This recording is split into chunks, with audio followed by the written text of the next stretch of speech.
Imagine viver numa época onde todo mundo parece estar ficando rico. O ano é 1928 nos Estados Unidos. As fábricas não param, os carros novos lotam as ruas, o jazz não para de tocar no rádio, as pessoas comuns, o barbeiro, a costureira, o motorista, estão colocando todas as suas economias na Bolsa de Valores de Nova York porque as ações só sobem. Esse era o American Dream, o sonho americano no seu ápice. Parecia que a riqueza seria eterna, mas em outubro de 1929 o castelo de cartas desmoronou. Em questão de horas, bilionários perderam tudo, bancos fecharam suas portas para sempre e o mundo mergulhou na maior escuridão econômica da era moderna. Se você quer entender como a ganância e o otimismo cego quase destruíram o capitalismo e, claro, garantir que o seu estoque de vídeos bons nunca entre em crise, já desce a tela agora, se inscreve no canal e deixa o seu like. É um investimento de R$0 que traz um retorno gigantesco para o nosso trabalho. Hoje nós vamos desvendar os bastidores detalhados da crise de 1929 e da Grande Depressão. Vamos entender como a riqueza virou fumaça, o impacto devastador que isso teve aqui no Brasil e por que os erros cometidos naquela época ainda assombram os economistas até os dias de hoje. Para entender a altura da queda, precisamos antes entender o tamanho que estava a festa antes do desastre acontecer. Após o fim da Primeira Guerra Mundial, os Estados Unidos se tornaram os grandes credores e a maior potência industrial do planeta. Eles eram responsáveis por quase 40% de toda a produção mundial. Essa era chamada pelos estudiosos de loucos anos 20. A produção mundial explodiu com o modelo fordista. Tudo era novidade, geladeiras, aspiradores de pó, rádios e o histórico modelo de carro Ford T. E para ajudar o povo a comprar tudo isso, surgiu o crédito facilitado e o parcelamento. O lema era: compre agora, pague depois. Mas o verdadeiro perigo estava escondido em Wall Street. Entre os anos de 1920 e 1929, o valor das ações na bolsa subiu mais de 400%. Então as pessoas começaram a fazer algo chamado comprar na margem, do inglês margin buying. Sabe o que isso significa? Vamos supor que você quisesse comprar uma ação que custasse $100, mas você só tinha $10 no seu bolso. O corretor ou o banco te emprestava esses $90 que faltavam e usava a própria ação como garantia. Como a ação subia no dia seguinte, você vendia, pagava o empréstimo e ainda ficava com lucro sem nunca ter tido aquele dinheiro de verdade. Cara, aquilo ali era um sistema perfeito, não tinha como dar errado. Até que a realidade finalmente bateu a porta. A partir do ano de 1927, o mercado interno consumidor começou a saturar. As fábricas produziam muito mais do que as pessoas conseguiam comprar. Os salários não acompanhavam a produtividade e os estoques começavam a se acumular. Para piorar a situação dos Estados Unidos, a Europa finalmente começou a se recuperar da guerra e diminuiu muito as importações de produtos americanos. Mas as ações da bolsa continuavam subindo, alimentadas por pura especulação. A bomba estava prestes a estourar.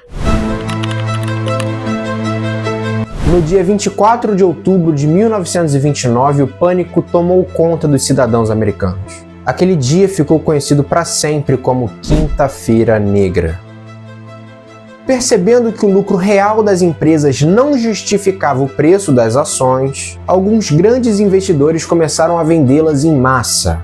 A partir dali, o medo se instaurou pelo pregão. Quase 13 milhões de ações mudaram de mãos em completo pânico. Um grupo de banqueiros liderado por Richard Whitney ainda tentou conter a queda injetando milhões de dólares para comprar ações ao meio-dia, mas o alívio foi temporário. O golpe de misericórdia veio na terça-feira seguinte, dia 29 de outubro de 1929. Esse dia ficou conhecido como Terça-feira Negra. Esse sim foi o pior dia da história de Wall Street.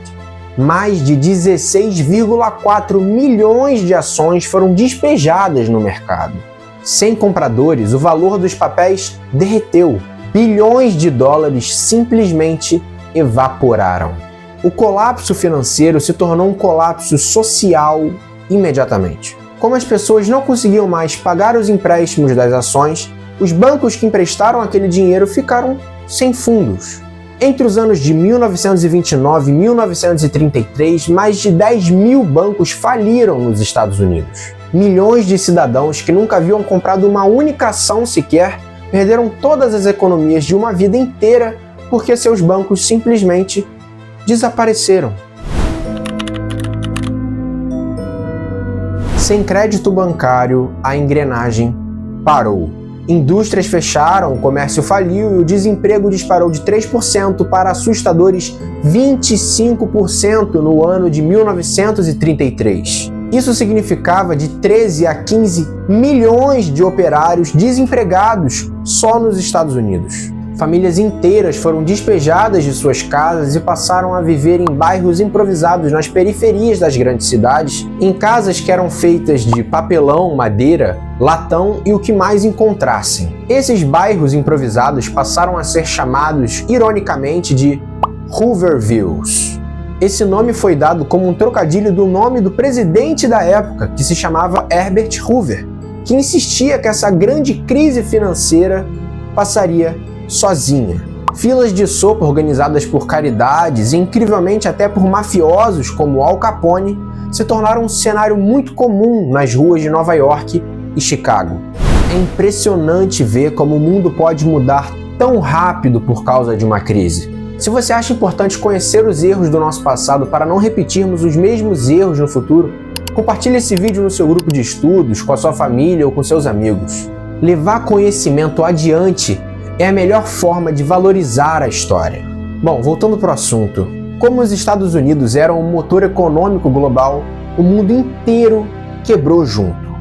O país cortou empréstimos internacionais e elevou tarifas alfandegárias para proteger o mercado interno. Na Alemanha, por exemplo, que dependia diretamente do capital americano para pagar as dívidas deixadas pelo fim da Primeira Guerra Mundial, o desemprego chegou a 30%. O caos econômico alemão minou completamente a confiança na República de Weimar e serviu como combustível perfeito para a ascensão do partido nazista de Adolf Hitler. E a crise, então, acabou cruzando o Oceano Atlântico em direção ao Brasil.